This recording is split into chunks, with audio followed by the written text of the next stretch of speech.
Камеруне есть озеро, которое однажды ночью унесло жизни почти 2000 человек, и ни один из них при этом не утонул. Звучит как загадка из дешевого детектива, понимаю, но это случилось на самом деле в ночь на 22 августа 1986 года. И я довольно долго не мог уложить в голове, как такое вообще бывает. Так что давайте по порядку, медленно, тут спешка только мешает. Представьте утро после. Несколько человек спускаются с холмов к деревне у воды. Деревня стоит целехонькая. Дома на месте, ничего не сгорело и не обвалилось. Посуда так и осталась на столах, вещи лежат там, где их бросили накануне вечером. Вот только во дворах и на дорогах лежат люди, и никто из них уже не дышит. Рядом, прямо в загонах, застыли коровы, а у порогов – собаки. Даже мухи попадали на землю и больше не жужжат. Голландский священник, который вошел туда одним из первых, сказал потом, что это место будто разом покинула вся жизнь. Стены целы, а живого вокруг никого. Беду принесло озеро. То самое спокойное, голубовато-зеленое, что лежало в полукилометре от домов. Только опасной оказалась вовсе не его вода. И вот что особенно цепляет. Местные давно звали его Недобрым.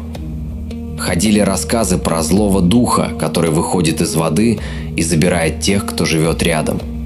Никто, понятно, не принимал это всерьез. Мало ли какие легенды у горных деревень.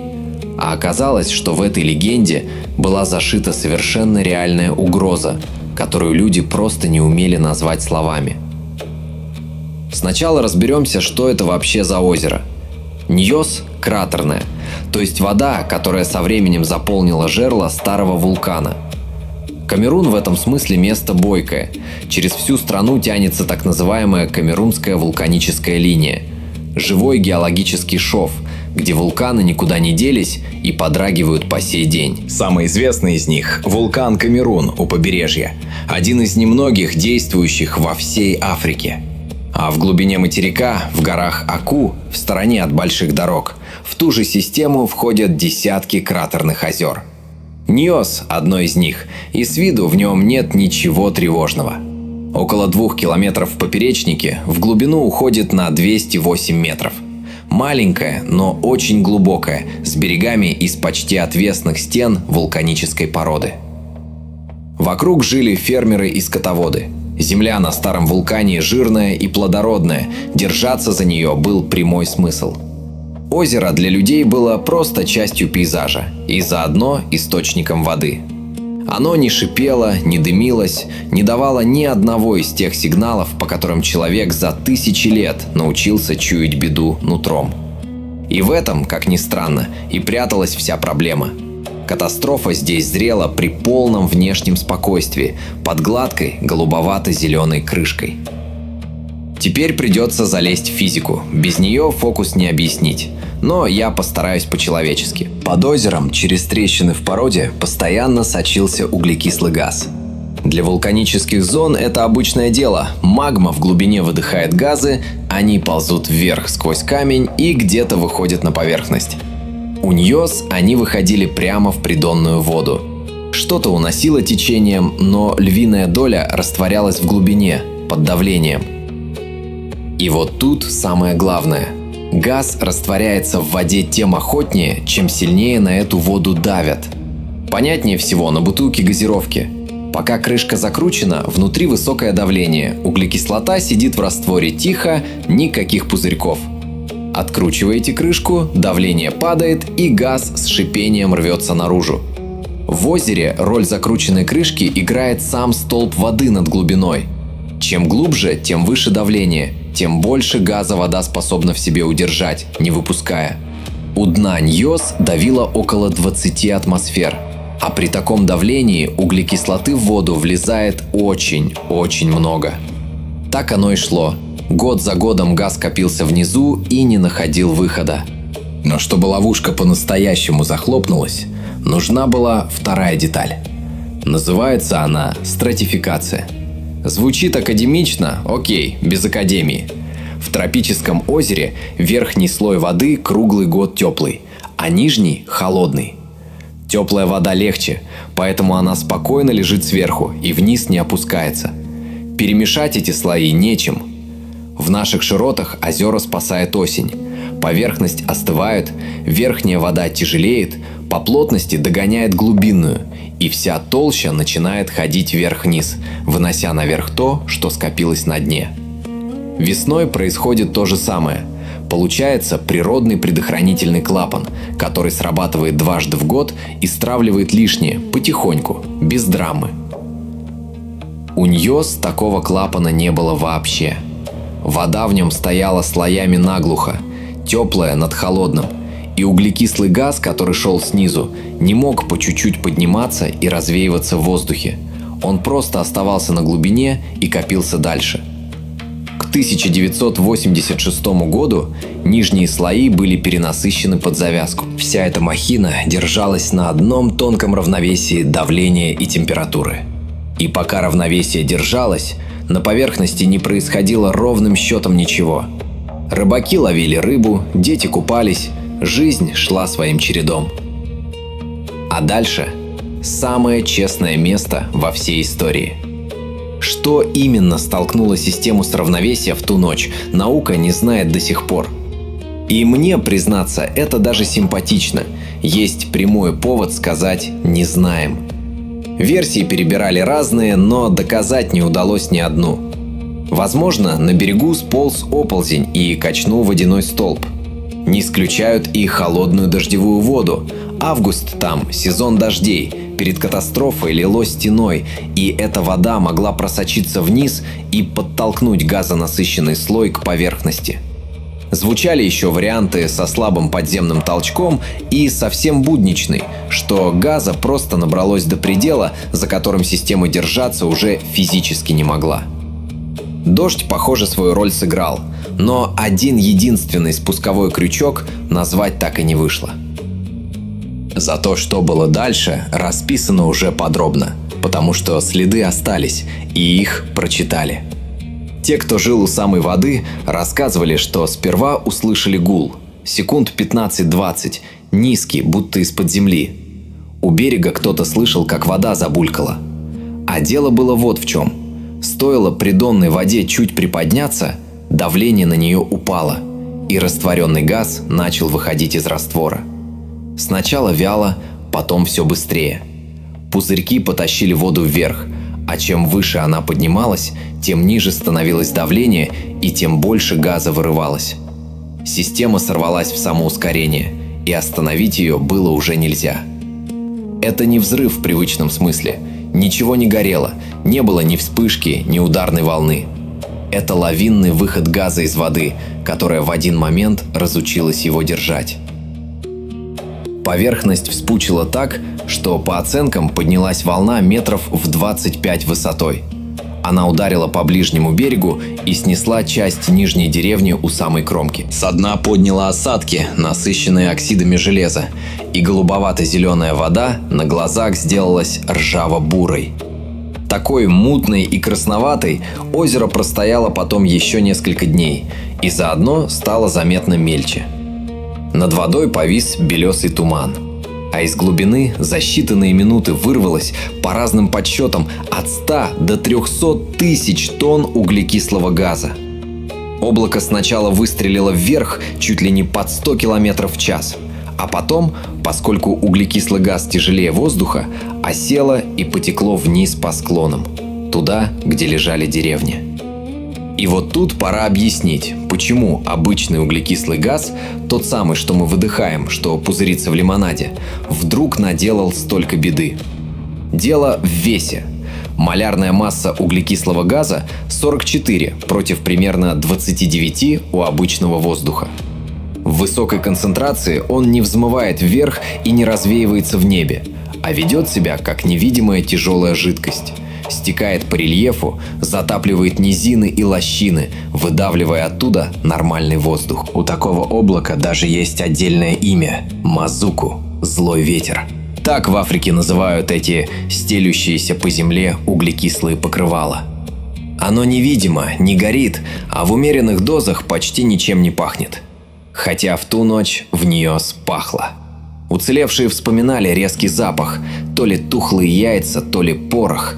Чистый углекислый газ так не пахнет, но вместе с ним из глубины подняло немного других вулканических соединений, вроде сернистых газов, и вот их-то нос и поймал. Толку от этого запаха, правда, было мало. Стоит углекислому газу занять около 10% воздуха, и человек теряет сознание за считанные секунды. А при концентрации повыше уже не приходит в себя, и все решают минуты. И вот в чем тут вся суть. Иначе история сводится к, подумаешь, газ. Углекислый газ опасен не как яд. Он не лезет в клетки, ничего в организме не разъедает. Он просто занимает место кислорода в том воздухе, который вы вдыхаете. А легкие не умеют разбирать состав на входе. Они не отличают полноценный вдох от пустого. Они просто делают вдох. Раз, другой, и мозг перестает получать кислород и выключается. Ни ожогов, ни видимых ран. Среда вокруг с виду осталась прежней, просто дышать ею больше нельзя. Облако сползло с озера и пошло туда, куда вел рельеф, а рельеф вел к деревням. Растеклось оно километров на 25, двигаясь со скоростью в несколько десятков километров в час. Этого хватило, чтобы накрыть людей раньше, чем хоть кто-то успел сообразить, что происходит. В деревнях шел обычный вечер, часть людей уже спала. Никто не увидел надвигающейся стены воды, ее и не было. Никто не услышал взрыва, после которого хватают детей и бегут. Газ шел по земле беззвучно и невидимо, и от него нельзя было даже толком проснуться. Как это выглядело изнутри, мы знаем со слов выживших, а их было совсем немного. Один из них, мужчина из деревни Субум по имени Джозеф Нквайн, потом подробно рассказал свою ночь исследователям. Он почувствовал тот самый мерзкий запах, не смог открыть рот, попытался подняться. Услышал, как странно надсадно хрипит во сне его дочь. Шагнул к ее кровати и рухнул, не дойдя. Очнулся он только в 9 утра, когда в дверь постучал сосед. Брюки на нем были в красных потеках, на коже какая-то жгущая корка, руки в ранах, а откуда они взялись, он не помнил. Заговорить сразу не смог, дыхание не шло. Дочь было уже не разбудить. Эти красные пятна и ожоги на коже – не случайность. Углекислый газ в большой концентрации реагирует с влагой на коже и образует слабую угольную кислоту, которая ее и разъедает. Такие следы потом находили у многих, кто выжил. А в нижней деревне Ньос, ближе всего к воде, из всех ее жителей ту ночь пережили только женщина и ребенок. Когда рассвело и люди, уцелевшие выше по склонам, стали спускаться вниз, они увидели то, что потом описывали с трудом, подбирая слова. Я уже рассказал про целые дома и затихшие дворы, повторяться не буду. Скажу про ощущения, которые отмечали почти все. Деревня выглядела не разрушенной, а просто покинутой. Будто жители куда-то отлучились и вот-вот вернутся. Только они никуда не отлучались. Беда еще и в том, что узнавали о случившемся медленно. Ни электричества, ни телефона в той глуши не было. И 5000 человек, живших вокруг озера, ничего не знали об опасности под собственной водой. Первые полицейские и медики, добравшись до деревень и увидев лежащих повсюду людей, поначалу побоялись идти дальше. Вдруг это какая-то зараза, и тела переносят что-то опасное. О том, что воздух уже снова чист, никто тогда не знал. Газ к утру и правда разошелся. Он хоть и тяжелее воздуха, но при ветре и за несколько часов все-таки перемешивается с атмосферой. Те, кто входил в деревню позже, ничем уже не рисковали. Но все, что случилось между ночным выбросом и рассветом, отменить было нельзя. Когда наконец подсчитали, цифры вышли такие. Той ночи не пережили 1746 человек. Еще около 845 выжили, но с последствиями. Кто-то еще долго задыхался, у кого-то развилась пневмония. У беременных женщин случались выкидыши. Сами выжившие провели без сознания от 6 до 36 часов и приходили в себя разбитыми, едва понимающими, что вообще было. Скота не досчитались около 3500 голов, а вместе с ним птицы и насекомые, вообще все живое в полосе, по которой прошло облако. Деревня Чах, одна из ближайших, после этого опустела совсем. Туда больше не вернулись. За дело быстро взялись ученые. Международные группы из Франции и США добрались до озера за считанные дни. Картина читалась довольно ясно, но была настолько небывалой, что ее перепроверяли с особой дотошностью. Замерили состав воды на разных глубинах, отметили этот странный ржаво-бурый цвет и поваленную газом растительность по берегам. А когда сопоставили, где именно это настигало людей, с тем, куда уходят долины, все сошлось на одной версии – лавинном выбросе растворенной углекислоты. Так Ньос стал первым в истории достоверно задокументированным случаем явления, которое потом назвали лимническим извержением. Слово идет от латинского названия озера. Это не вулканическое извержение в привычном виде, ни лавы, ни раскаленной породы. Это внезапный выброс газа, который годами копился растворенным в глубинной воде, когда столб воды по какой-то причине перестает его удерживать. До 86-го такой категории катастрофы в науке по сути не существовало. Что вулканические озера носят в себе растворенные газы, знали. Физику растворимости понимали неплохо. А вот что бывает, когда все это сходится разом и систему срывает в лавину, живьем не видел и не описывал никто. Хотя, если честно, звоночек уже был. Просто его тогда не расслышали. За 2 года до Ньос, в августе 1984-го, в том же горном районе точно так же сработало соседнее озеро Монун. Жертв оказалось 37. Куда меньше, чем на Ньос, но история не менее тяжелая. Рассказывают про местного жителя лет 70, который ехал ранним утром вдоль берега на велосипеде и наткнулся на стоящий у дороги пикап. В кабине неподвижно сидел местный священник. Чуть дальше у дороги лежал человек, упавший с мотоцикла. А за поворотом стадо овец, повалившихся на бок прямо в траве. И другие машины. И в каждой замершие люди. Старик слез с велосипеда и дальше пошел пешком, уже понимая, что попал во что-то страшное. Что показательно, первое, что пришло в голову властям, это вообще не озеро. Решили, что людей отравили. Подозревали то ли чью-то диверсию, то ли сброс химикатов в воду. Кто-то всерьез заговорил про политический заговор против правительства. Газ, спокойно выходящий из глубины озера, в список возможных причин просто не помещался. Такого в голове ни у кого не было. Разобраться помог исландский вулканолог Харальдур Сигурдсон. Он искал следы диверсии. Не нашел. Искал следы подводного извержения. Тоже не нашел. Зато обнаружил, что придонная вода Монуна набита углекислым газом сверх всякой меры. И вот тогда кусочки начали складываться. Но цельной картины еще не было, и власти успокоились. Мол, такая дикая случайность дважды подряд не выпадает. Сигурдсон в этом был не так уверен. И, как выяснилось, через 2 года был прав. Ньос дал науке ровно тот же механизм, только крупнее и подробнее задокументированный, и уже по нему достроили физику явления до конца. А заодно появился ответ на вопрос, который напрашивается сам собой. Почему оба раза в августе и с разрывом ровно в 2 года? Железного ответа нет, но есть рабочая догадка. Геохимик Джордж Клинк предположил, что расслоение воды в те годы чуть ослабло из-за похолодания в регионе, а к концу лета устойчивость таких озер и без того падает до годового минимума. Получается, оба раза система оказывалась самой хрупкой именно в августе. Как бы там ни было, 2 выброса в одном районе с разницей в 2 года перестали выглядеть совпадением и стали указанием, что угроза системная. И пока ученые разбирались с газом, всплыла вторая угроза, о которой раньше вообще никто не думал. У Ньос с северной стороны вода держится не на скале, а на природной дамбе. Насыпи из рыхлого вулканического материала, кое-как слежавшегося за тысячи лет. Высотой эта перемычка около 40 метров, в самом узком месте метров 45.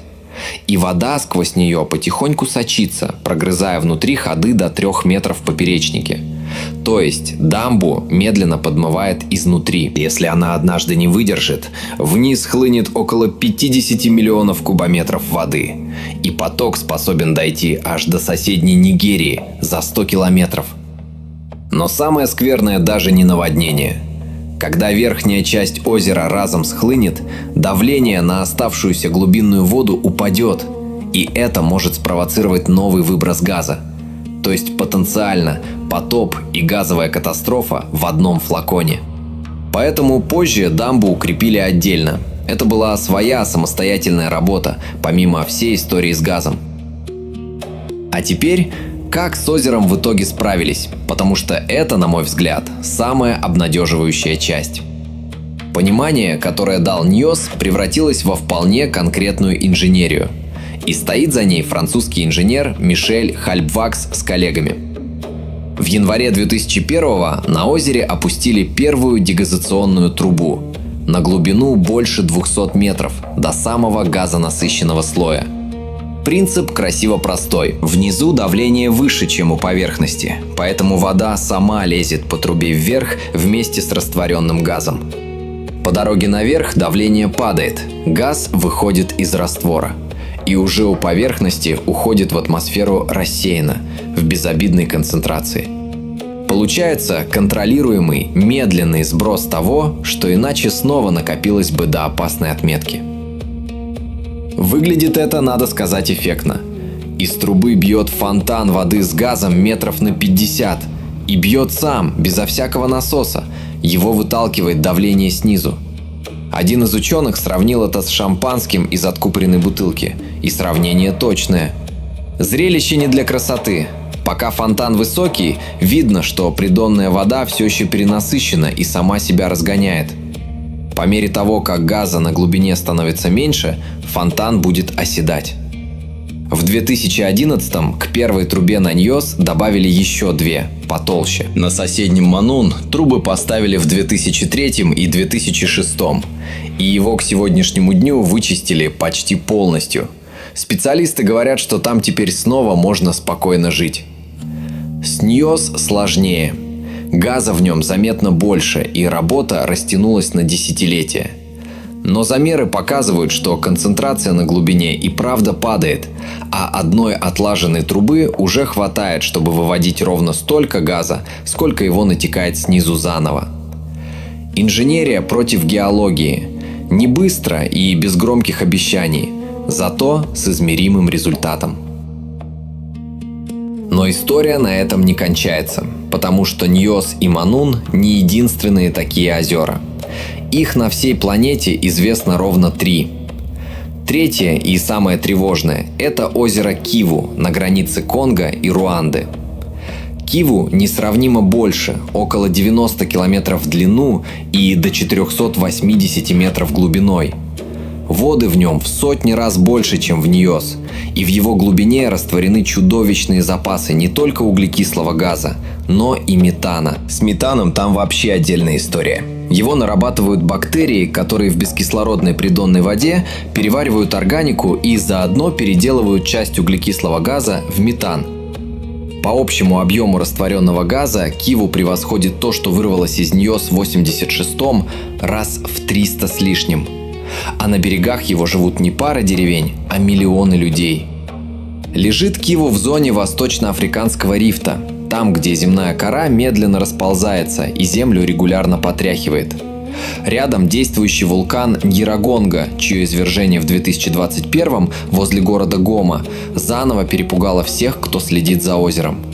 То есть внешний толчок, способный качнуть водяную толщу, тут куда вероятнее, чем где-либо еще.